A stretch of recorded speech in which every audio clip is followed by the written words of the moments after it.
plus jeune, on m'appelait, et on m'appelle d'ailleurs toujours l'enfant des neiges, parce que quand j'avais 1 an et demi, je suis partie avec mes parents traverser les Rocheuses, donc d'abord à cheval, puis en traîneau, à chien. C'est mon père qui m'a cousu mon manteau en peau de castor. Si jamais on oublie d'aller chasser ou pêcher, il n'y a pas de magasin pour pouvoir aller acheter des pâtes, quoi.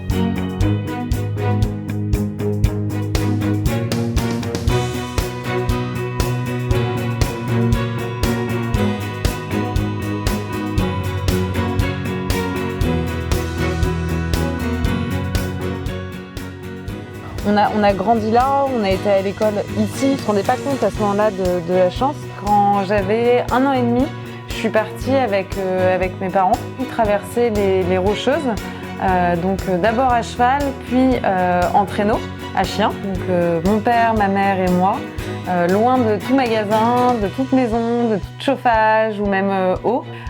Donc pour dormir, on a construit une cabane en bois, donc tous les trois.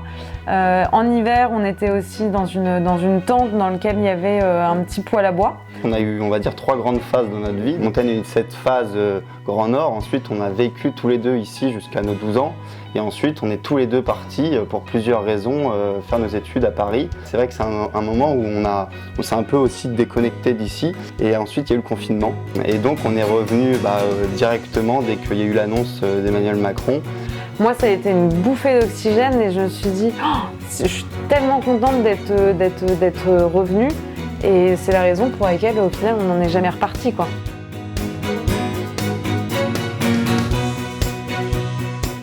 On a grandi là, on a été à l'école ici, on a fait notre collège aussi, donc en fait, ça a toujours, on ne se rendait pas compte à ce moment-là de la chance. Moi, je m'en suis rendu compte vraiment lorsque j'ai grandi, j'ai commencé à avoir des amis que j'amenais ici, des amis citadins donc, et qui venaient, à qui j'ai fait découvrir en fait un petit peu ma passion de la nature, des constructions dans les arbres, de la chasse, de la pêche, de toutes ces activités qu'on peut faire que dehors. La première fois que j'ai eu un petit copain et qu'il est venu en Sologne, mon père l'a emmené ici en lui disant tu vas venir m'aider, il faut qu'on répare le Mirador.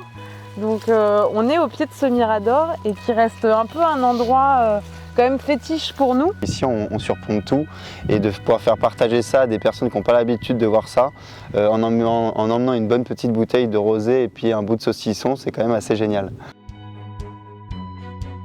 On arrive dans la pièce qui s'appelle le rendez-vous de chasse, le bar, qui est une pièce un peu centrale pour nous en Sologne et qui est vraiment en fait le lien entre notre vie en Sologne mais aussi de tout ce qu'on a vécu un peu plus loin dans le Grand Nord. D'ailleurs, je peux vous montrer, c'est mon père qui m'a cousu mon manteau en peau de castor.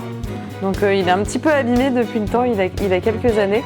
Mais voilà, un manteau, comme vous pouvez voir, il est bien chaud. Et pour jouer, j'avais un jouet. C'était Monique, ma poupée, qui a eu d'ailleurs pour Noël le même manteau que moi.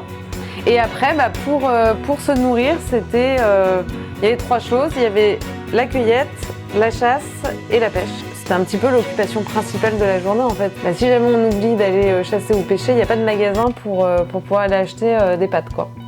C'est une affaire de famille, puis c'était une affaire de survie surtout. Donc c'est vrai que moi la chasse et la pêche, la nature, c'est quelque chose que j'ai dans mon sang, que j'ai depuis toujours. Après, aujourd'hui, moi-même, je ne chasse pas.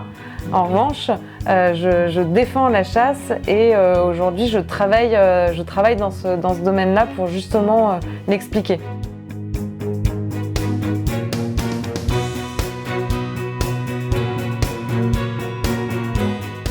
La chasse est énormément décriée. Dire aujourd'hui qu'on a besoin de chasser pour survivre, c'est pas vrai comme ça l'était quand j'étais petite. Mais c'est quand même une manière aussi de se nourrir, c'est une manière de passer du temps dans la nature, de comprendre la nature, d'observer, de sentir, de voir. Donc pour moi la chasse c'est tout ça et c'est effectivement une chasse qu'on doit défendre à partir du moment où elle est bien pratiquée. Donc sur Tuchassou, on propose tous les modes de chasse à partir du moment où ce sont des chasses naturelles et sauvages. Donc on propose des chasses en hutte, on propose des chasses en palombière, des chasses à l'approche, en montagne, des chasses à courre. On sait que ça peut surprendre, parfois on a l'impression que la chasse à courre c'est un des modes de chasse les plus attaqués, mais au final c'est une des chasses les plus naturelles et sauvages qui existent, puisque c'est effectivement les chiens qui chassent, il n'y a pas d'arme à feu, et puis c'est rare de ce qu'on appelle prendre à la fin de la chasse, donc c'est-à-dire que l'animal est attrapé. Donc maintenant ça fait 1 an qu'on travaille ensemble, donc bon, parfois on se fout un peu sur la gueule, hein, mais, mais c'est normal, ça fait partie du jeu. On garde effectivement cette même passion qui est la nature et le fait de vouloir la faire découvrir.